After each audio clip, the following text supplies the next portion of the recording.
Hello, everyone, and welcome to Break the Starvation Cycle. My name is Drew Reynolds, Principal Consultant at Common Good Data, and I'm excited to be your instructor for this course. And I'm so glad that you're here. Now, if you're watching this, there's a good chance that you felt what I call the nonprofit starvation cycle, that constant push to do more with less. You've probably lived through some budget cuts or are currently living through budget cuts, endless grant applications, and late nights pulling data together for reports that never seem to tell the full story of your impact. You probably care deeply about your mission, yet it feels like your organization is always operating on edge.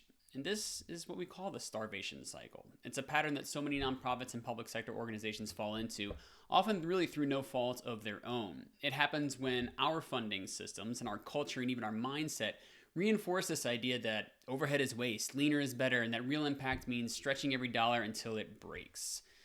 And the result is that you're constantly chasing grants and piecing together short-term funding just to keep lights on. You're writing proposal after proposal after proposal, not really because you're growing, but you're just trying to survive.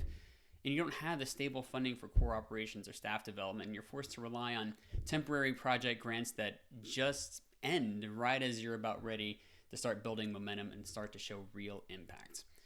And over time, this type of pattern, these types of things that happen in these organizations takes a toll on people, and on purpose. Staff are overworked and underpaid, leaders are burned out, teams feel like they're always reacting and never building. You might have moments of incredible impact, moments where you feel like you've really done great work, but you rarely have time to pause, to measure it, and to really kind of tell that story.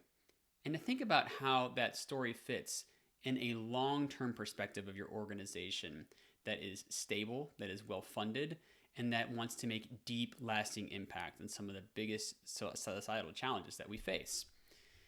Meanwhile, funders and partners and even community may see you as passionate, they may see you as committed, they might even see you as an organization with a lot of heart, but not necessarily one that's strategic or sustainable or maybe business savvy, whatever word you might want to put in there. And it's not because you lack strategy or because you don't know how to run your organizations, because you do. It's because the system you operate rewards this survival mentality, this short-termism, and does not really reward reflection and strategy and long-term thinking. And slowly, this scarcity mindset seeps into everything. It seeps into your planning, your goals, and even your confidence as a leader.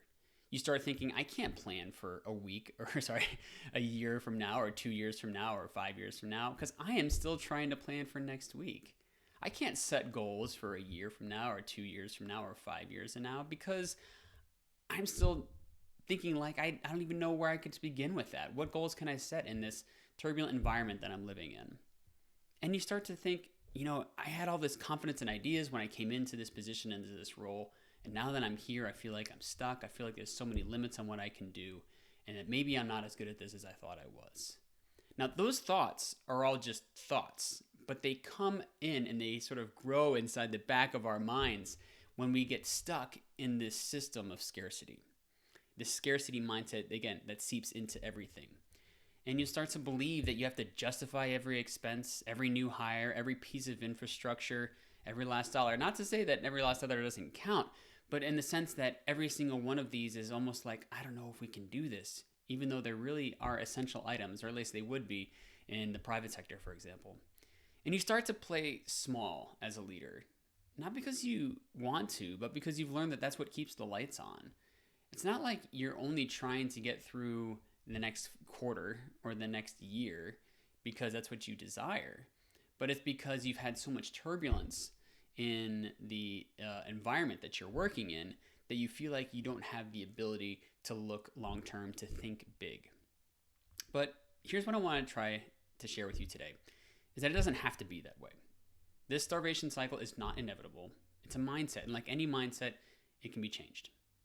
When you start to view clarity, strategy, and data not as a nice to have, but as an essential, everything starts to shift in your organization.